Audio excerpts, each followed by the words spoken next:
Hi guys! Andito tayo sa kusina. Makikigamit muna tayo ng kusina. Ako'y magluluto ng arroz caldo. Ayan, arroz caldo ito guys. Una kong gagawin ay igisa ko muna ang bawang. Ayan. Bawang.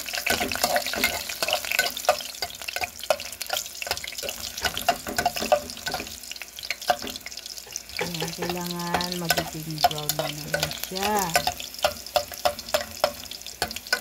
Brown na. Ayan ang aking pagluluto ng arroz caldo guys. Kasi guys, meron mga putol-putol na pira-pirasong ano ng manok dito. Alam mo naman dito sa Saudi, ayaw nila na mga pakpak. Isayang naman para bumango lang ang aking arroz caldo. Ihaluan ko siya ng mga gayat-gayat na manok na rita-rita. So, ito naman, isusunod ko naman ang guys. Luya. Ayan. Para, yun ang pampasarap sa arroz caldo ay ang luya. Nagbabad na rin ako ng bigas. Diba? Bigas ang gagawin kong arroz caldo. Bigas lang, normal na bigas lang siya.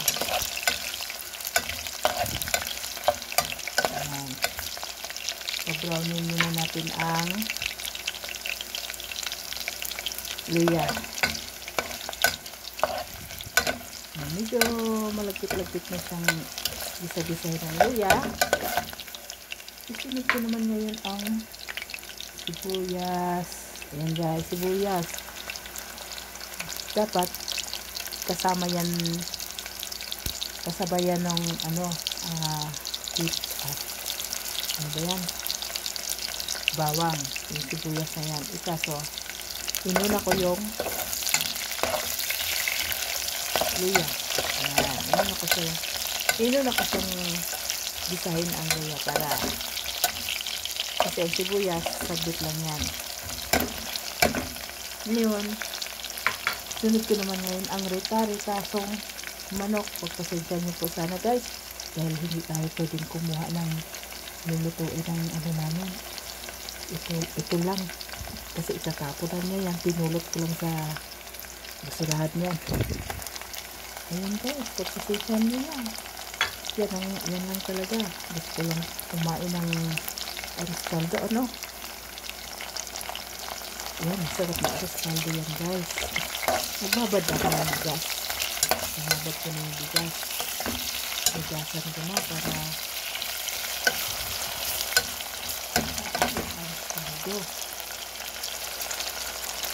saglit na guys ha.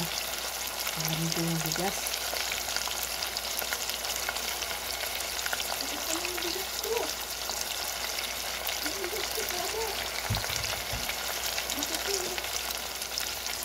Ayan guys, ito ng bigas ko. Lagay ko na. Diba? Ang layo kasi sa akin. Nakikiutos lang ako. Ayan. Ayan na tayong arroz caldo guys. Meron na akong arroz caldo. Ayan. Tapos lalagyan ko na siya ng tubig, lalagyan ko na siya ng tubig. At syempre, anuhin ko muna yan siya. Igigisa ko na siya ng igigisa. Ayan, gisa-gisa muna. Ayan. Saka ko siya lalagyan ng tubig guys. Saglit lang. Kuha muna ako ng tubig. Ito na guys, lalagyan ko na ng tubig ang aking ginisang mga pampalasa, ang aking ingredients sa arroz caldo. Ayan, buhos ko na yung tubig. Ayun, pasimingin na natin yung mga nilagay ko dyan. Ayan guys, palambutin ko na after 10 minutes. Ayan, palambutin ko na siya ng 10 minutes. Ayan, ang aking arroz caldo. Ito na guys, ang aking finished product ng aking arroz caldo. Ayan guys, Ayan, ang sarap yan. Tuplado na po yan. Hindi ko na pinakita kung paano ko siya lagyan ng veggie at saka asin para lumasa. Ayan, thank you for watching guys. See you on my next video. Bye bye. I love you all and God bless.